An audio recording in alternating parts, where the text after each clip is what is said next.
Hey all, Binks here. On July 19th, we had the biggest update so far to Marvel Snap.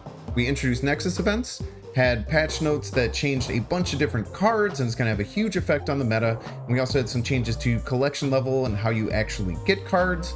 So there's a lot to unwrap here. There is a ton of drama going around currently. A lot of people very upset with Second Dinner and Marvel Snap team overall, just with how they went about these changes. A lot of people really don't like these Nexus events. So what we're going to do is just kind of break everything down, go over all the different card changes, go over my thoughts on Nexus events and how things maybe should be changed or adjusted in the future.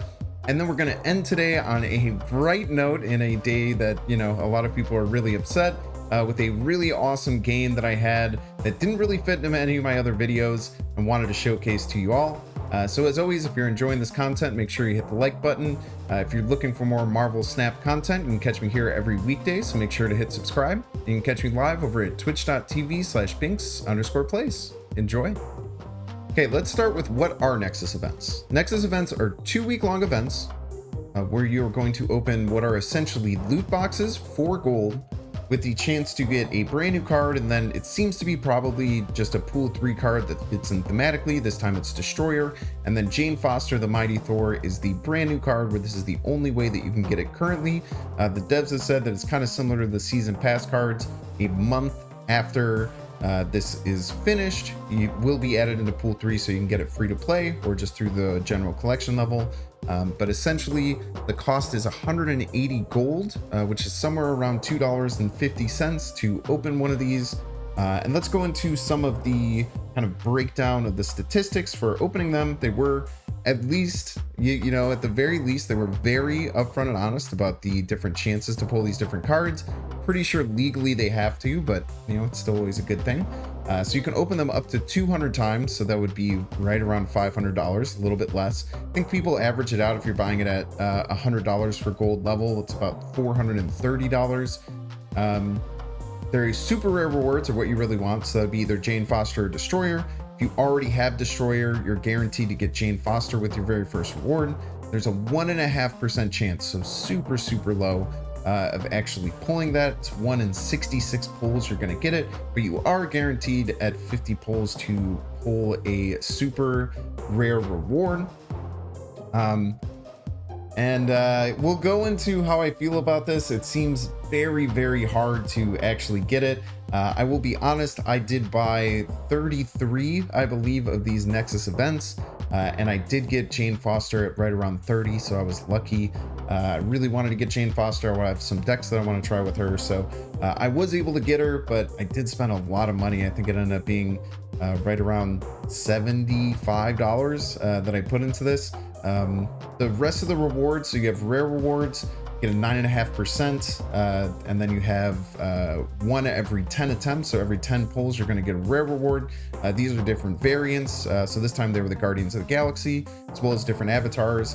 I think that in my pulls I ended up getting 3 variants and then 3 different avatars, so I got pretty lucky with this, I would say, when you're only at about 9.5% chance to get this. And they were pretty cool, you know, the avatars and the variants were great. I actually got a Drax variant when I didn't have the Drax base card, so I was able to play with Drax immediately. I'm pretty sure that was a bug. It actually says in here that you're not able to get it unless you have the base card.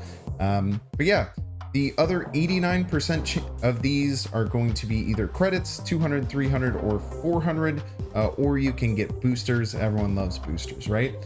So that's kind of the basics of what you can expect with these Nexus events. Now, what are my thoughts? Massively disappointing. You know, Nexus events, they've been hyping up for a long time as this cool way to get new cards, and it's just loot boxes. You know, it's just loot boxes. A lot of people have done calculations, and just buying credits straight up are going to be much better. They've actually limited how many credits that you can buy with gold to incentivize more people utilizing these Nexus events. Everyone's joking that this is test your wallet, and I totally agree with that. I think the team just has to do better with stuff like this. Like, it's absolutely ridiculous to say, if you want to guarantee that you're going to get this brand new card on the very first day, you have to get 50 of these to guarantee that you're going to get it, and you have to have Destroyer. It's about $100 or 100 pulls to guarantee that you're going to get Drain Foster if you didn't have Destroyer. So it's too much. I'm happy that I put in some money and I got it. I'm happy I got to test it, but I don't know. I don't know if I'm going to support Nexus Events next time they come around. If they don't make any real serious changes to these pull rates and how they work, I don't think I can do it. And I wouldn't recommend anyone do it unless they make any changes to it. You know, like I said, I put in about 30 right when they dropped, and it's pretty fun to pull them, but it's not worth it. It's silly that they've made a big idea and this big showing and trying to get the community excited that this is going to be a cool new way to get cards, when it's not. It's just loot boxes. You know, you're in a casino and you're pulling the slot. You know, there's going to be some people out there who in their first 10 pulls they get, you know, what they want and they're really excited, and there's going to be a bunch of people who dump a bunch of money or super disappointed. You can see the discourse that's going throughout the Discord, the subreddit, basically anywhere people are talking about Marvel Snap. The overwhelming consensus is that this is kind of just predatory, and it's making the game seem incredibly pay to win. It's making it to seem like a cash grab, and it's sad. I love this game so much. I love playing it. I think that there's so many levels and so far this game can go. Like, the places that this game can go is pretty much limitless in my end. And it really hurts to see something that they've been trying to get people excited about, like, oh, this is going to be something cool, just show up and feel like this whale hunting cash grab to you know, get you to spend more gold into the game. There are, you know, we'll go into the other sides of this update, because I think there were some really good things, but you know, I think that the community is totally okay and totally in the right for freaking out like they did. Like I said, if there's not significant changes to this, I'm not going to spend any money on the next Nexus event. I don't encourage anyone who's following me to do the same. You know, kind of vote with your wallet and show them that, you know, this isn't really okay to get your whole community really excited for something like this and just have it be such a flop. So that's my honest opinion on it. I think that it's like okay and it's fine. I think loot boxes and card-based games are totally fine, but just to get everyone excited about it and just have the pull rates be this abysmal to actually get that brand new card and have to be spending, you know, $100+ to guarantee it, it's just not cool. And yeah, we'll move on from there, talk about the patch notes, but those are my thoughts on it. And let me know in the comments what you think, how you feel about it, and hopefully the team will listen, make some changes, so that the next time Nexus events come around, there's a little bit less backlash and people are a little bit better about it. Let's talk about some cards. I think that the card changes are pretty fair. A lot of people have been talking about how they're not very free-to-play friendly, because they've kind of nerfed some like the early decks that people were able to compete with really into the ground. But I mean, I definitely think that it's going to be good for the meta. I love that they're making these card changes really quickly, trying to shake things up, and hopefully they'll continue expanding on that. So first one, you'll see America Chavez was a 6 energy 10 power down to a 6 energy 9 power. Same effect. You always draw this card on turn 6 and not before. America Chavez, I'm a huge believer in her. I put her in so many of my decks because it helps with your draw consistency, and then you still get that big power at the end. They turn her to a very nice stat line, which is always good. But I think this was fair. I think that they needed to tune her down just a little bit to open up for other options at the 6-drop. And yeah, I think that this one was good. I think that she was pretty darn powerful and good to change her. Next up, we have Khazar, was a 4 energy 5 power. Now down to a 4 energy 4 power. Same effect, ongoing. Your 1 cost cards have +1 power. Khazar, again, you know, anytime you were early on, Khazar fit into just about any deck. Anytime you have like 3 or 4 1-drops, really help to have Khazar in your deck and just buffing up those 1-drops. It also helped with things like rocks, things like raptors, ninjas, any of those little tokens that will come out from any various locations. Got buffed by Khazar. Things like Squirrel Girl were obviously really powerful. So again, this is just a really light tune down, -1 power on it. I think that it's going to be good for the game overall, and hopefully, you know, newer players, when they get pushed down into like the same pools. I know that they're trying to update so that you're facing more people in your same collection level, and hopefully with more players that's going to be possible.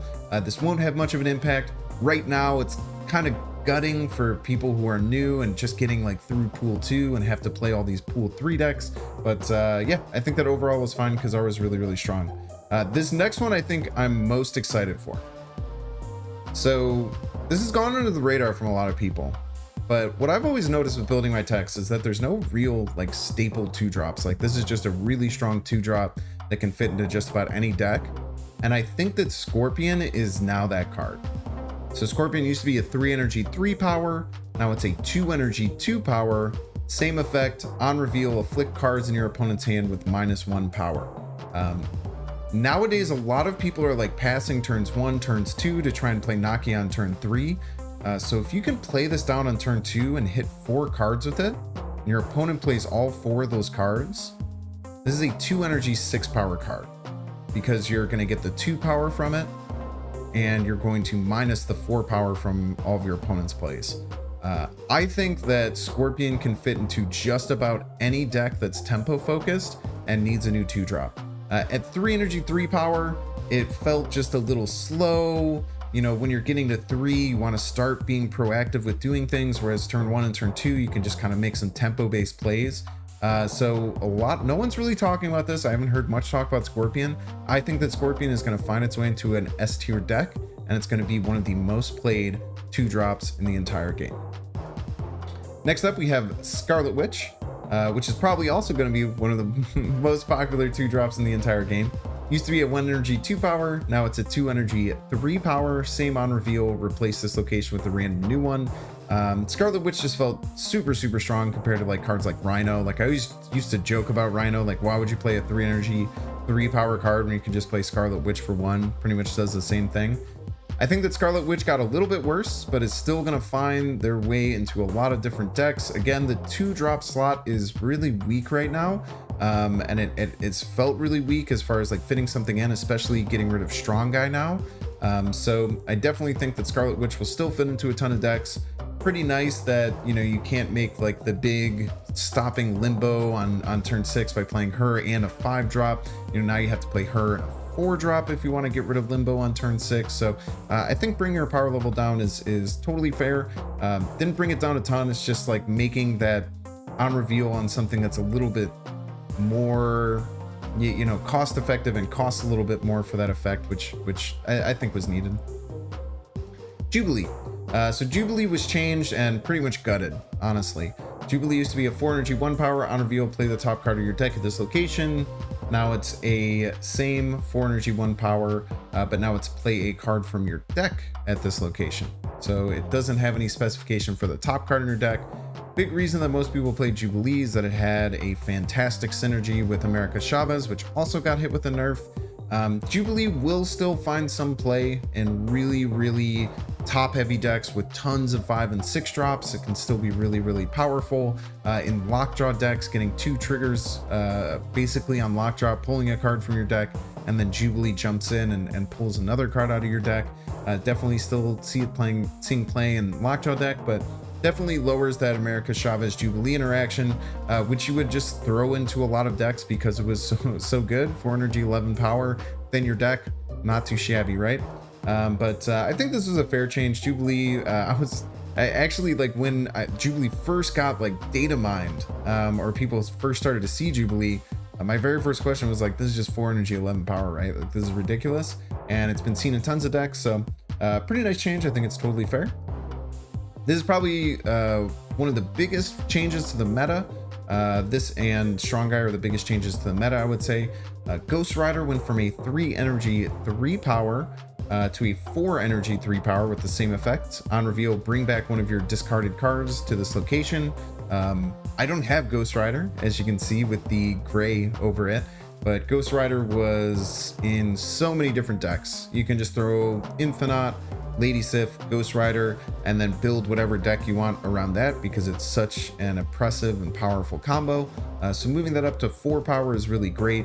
On turn 6 now you can't play like another 3-drop along with it. You have to play a 2-drop along with it. Kind of just lowers the overall power of that.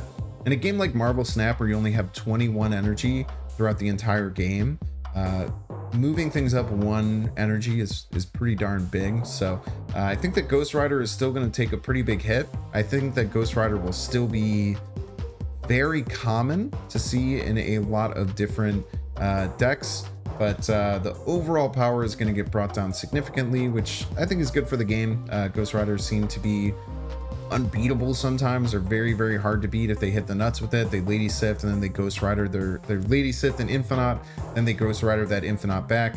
You know, over turns 2 and 3, they spend 5 energy and then they generated 27 power. And that's just really hard to keep up with if you don't have the card like me. So I wish I would have got to play around with the full statted Ghost Rider, but well, we'll just see whenever I pull it. You will see some cool decks with it. Don't you worry. The other huge change is Strong Guy. Strong Guy used to be a 2 energy 3 power. Now it's a 4 energy 4 power. So a colossal nerf. This is the biggest nerf that they've ever done. I would even say that this is bigger than the Nova nerf that they did. Raising 2 energy on a card is ridiculous. Like I said, you only have 21 energy over the entire game, so raising 2 energy is crazy. I think that Strong Guy pretty much gets gutted. You know, to get its effect, you have to pay 4 energy for it. The whole point of this kind of like Strong Guy deck is that you play all these like small cards out quickly and then you discard the rest of your hand. Now having to slam down 4 energy for the Strong Guy is going to make this so much less consistent. It's still like an okay card if you're gonna run a deck with like Hell Cow and things like that. You know, 4 energy 10 power is still pretty sizable, but I just don't think it's worth it anymore. It's not going to be that kind of plug and play in any kind of zoo deck that you're trying to play out your hand, throw a Strong Guy in there, because 4 energy is such a big commitment to a card. And going from, you know, its max of 9 power to a max of 10 power while gaining 2 extra energy, it's just gonna be really rough. So it could still be seen in discard decks that don't have Apocalypse, but I think that's the only place that you're really gonna see it, because this is a huge nerf, gonna completely change the meta. So many decks are running these like Zoo and Khazar style decks. Khazar took a slight nerf, Strong Guy got absolutely gutted, so see some big changes. And then we actually have 2 more. So we have first Okoye, who got another change. Okoye was originally a 2 energy 1 power, give every card in your deck plus 2 power. It was recently nerf / buffed or changed. I don't really know if it was a nerf. It's kind of hard to tell. I think it was probably a nerf, but people just weren't using Okoye as much. Went down to a 1 energy 1 power. On reveal, give every card in your deck plus 1 power. At that 1-drop slot, it was probably the best 1-drop in the game. It's hard to just say no to it. You get that, and then you're going to have 5 draws if you play it on turn 1 that all get plus 1 power. But now it's a 2 energy 2 power. On reveal, give every card in your deck plus 1 power. Now that it's up to 2 power for 2 energy, it's still okay. I think that it's going to go into any deck that can use these buffs a little bit better. Might still go into zoo decks, but the power level definitely got pulled back a lot from where it was, both initially and in its last iteration. So Okoye just getting changed like crazy. I think that it's like in an okay spot where it's at right now. I wish I would have utilized Okoye a little bit more early on, because Okoye, you know, now if I'm thinking about having Okoye like -1 power and then an additional power to the cards in your deck seems crazy. But having to play it a turn later, it loses one of the effects. A little bit weaker, but we'll definitely still see some play. And then the last change, pretty quick and easy. Ebony Maw gains 1 extra attack. So 1 energy 6 power to 1 energy 7 power. Can't play this after turn 3. Ongoing, you can't play cards here.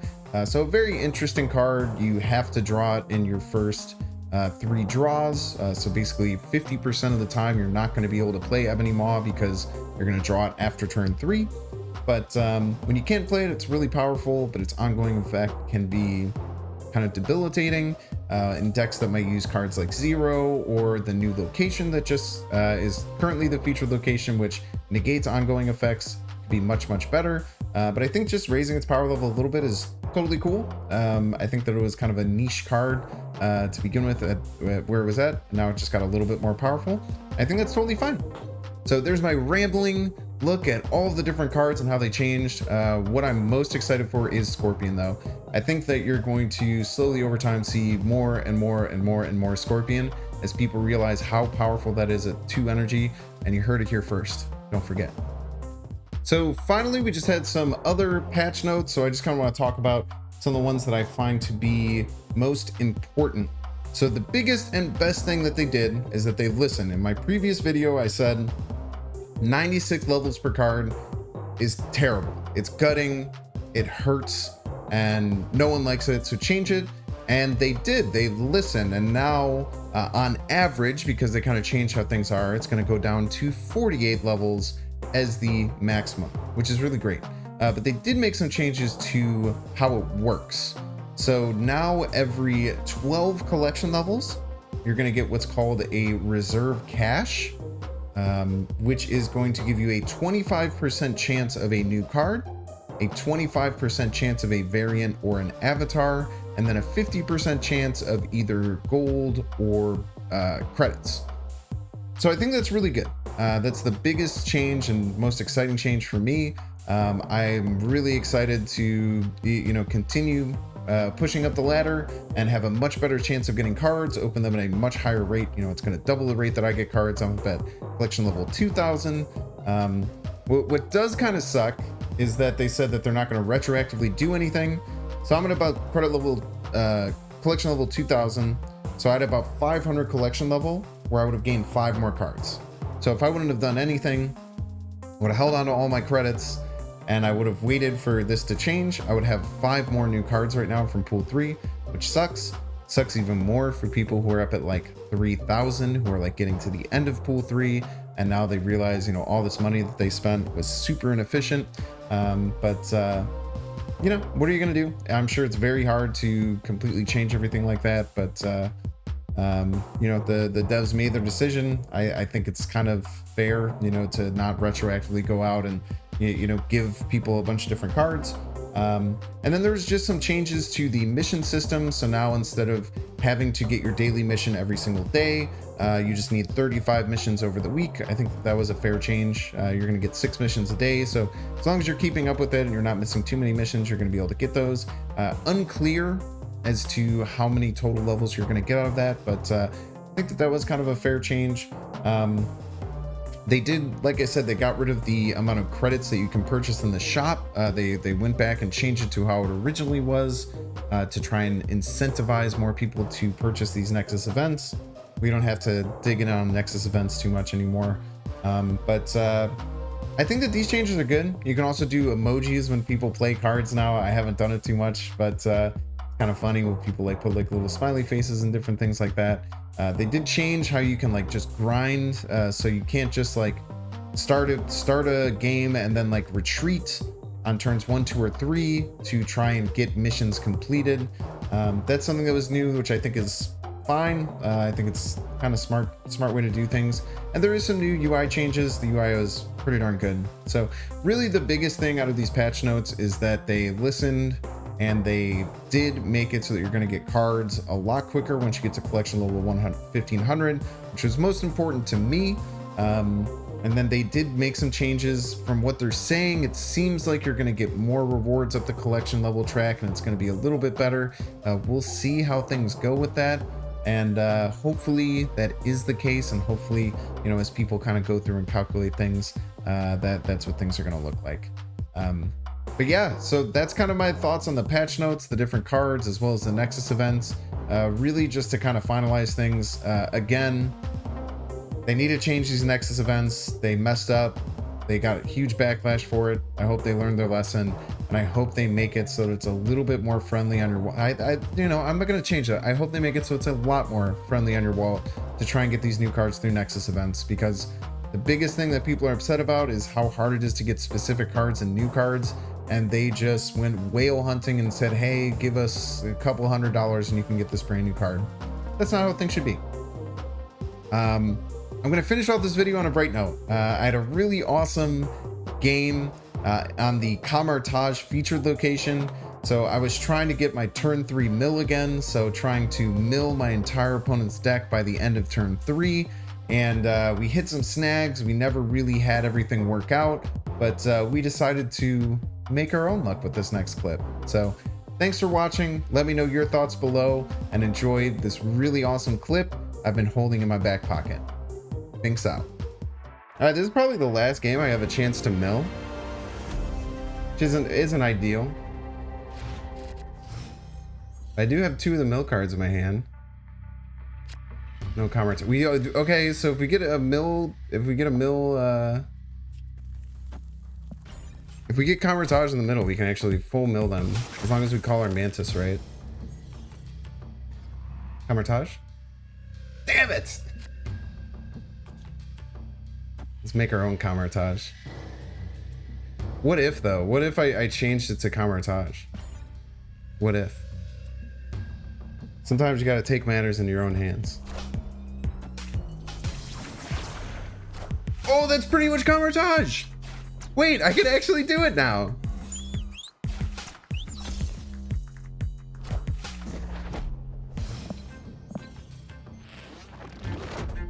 I have to guess on, I have to hit both of these though. I mean, I'm gonna lose if I do it, don't get me wrong. I will indeed lose if I get it, but so if they play in both these locations, or I guess if Sinister London... Nah, it's probably not gonna hit because I'm playing second.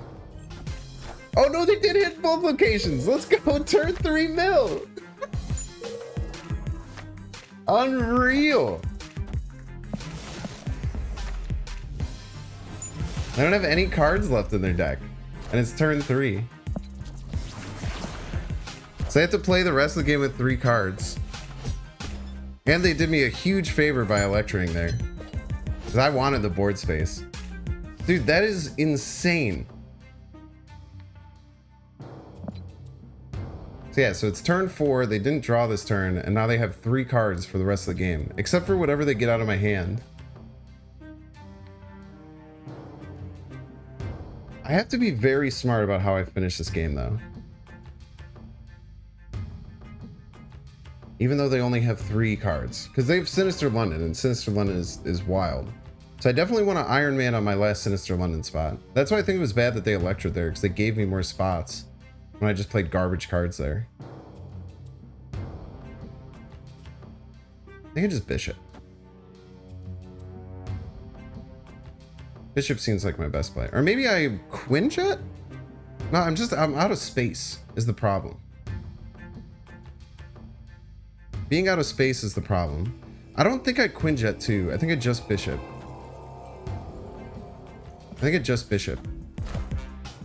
I don't think the Quinjet is enough stats for the cost. They only hitting 2 cards though.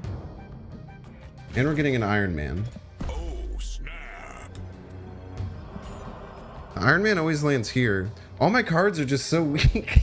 Look at how weak my cards are. Let's go. Victory. Oh man. Imagine, he says. Imagine.